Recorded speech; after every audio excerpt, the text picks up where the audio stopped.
السلام علیکم ورحمۃ اللہ وبرکاتہ۔ سوال ہے کہ دوران نماز قرات کے لیے کیا قرآنی صورتوں کی ترتیب کا خیال رکھنا ضروری ہے؟ یعنی کہ ایسے کہ اگر ہم نے پہلی رکعت کے اندر کوئی ایک صورت تلاوت کی ہے تو جس طرح قرآن مجید کے اندر صورتوں کی ترتیب ہے، دوسری رکعت کے اندر اس کے بعد والی صورتیں پڑھنی چاہیے، اس کے بارے میں انہوں نے پوچھا ہے۔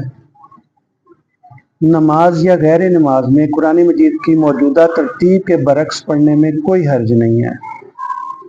اگرچہ رسول اللہ صلی اللہ علیہ وسلم کی زندگی میں آخری مرتبہ جو اللہ کے نبی صلی اللہ علیہ وسلم نے حضرت جبرائیل علیہ السلام کے ساتھ قرآن کا دور کیا تھا، وہ اس موجودہ ترتیب کے مطابق تھا۔ تاہم قرات کے وقت اس چیز کا لحاظ رکھنا ضروری نہیں ہے۔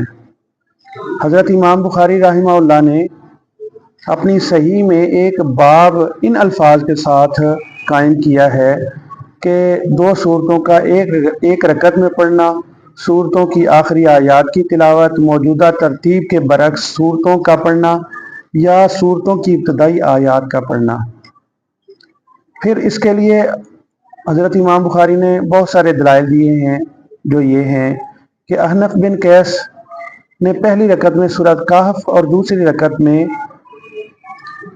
سورۃ یوسف یا سورۃ یونس کو تلاوت کیا، اور پھر اس کی وضاحت فرمائی کہ میں نے حضرت عمر رضی اللہ تعالیٰ عنہ کی اقتداء میں نماز ادا کی تو حضرت عمر رضی اللہ تعالیٰ عنہ نے صبح کی نماز اس طرح پڑھی کہ پہلی رکعت میں سورۃ کہف اور دوسری رکعت میں سورۃ یوسف یا سورۃ یونس کی تلاوت فرمائی۔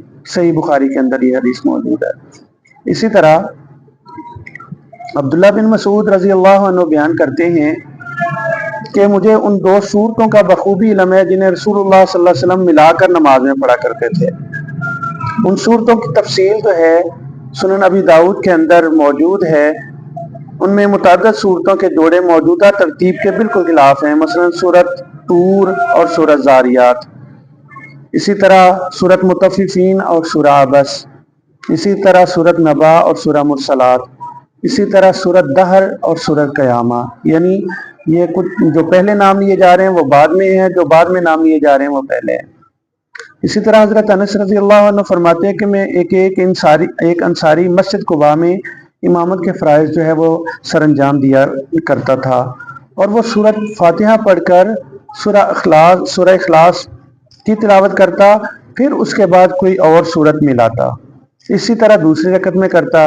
رسول اللہ صلی اللہ علیہ وسلم کے پاس ان کی کچھ لوگ شکایت سمجھ لیں یا ان کے بارے میں یہ بات لے کے آئے کہ اب وہ ایسا کرتے ہیں، تو رسول اللہ صلی اللہ علیہ وسلم نے اس کے بارے میں کوئی بھی ایسی بات نہ کی۔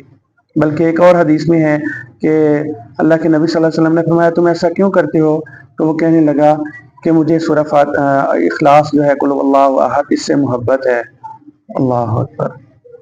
تو اس وجہ سے، اور اسی طرح ایک دلیل یہ بھی ہے کہ حضرت حذیفہ رضی اللہ عنہ کا بیان ہے کہ ایک دفعہ نماز تہجد میں نبی صلی اللہ علیہ وسلم کے ساتھ تھا، تو آپ صلی اللہ علیہ وسلم نے پہلی رکعت میں سورہ بقرہ اور سورۃ نساء کی تلاوت کی اور دوسری رکعت میں سورہ آل عمران کی۔ تو اسی طرح ترتیب کے بغیر بھی قرآن مجید کو پڑھا جا سکتا ہے۔ السلام علیکم ورحمۃ اللہ۔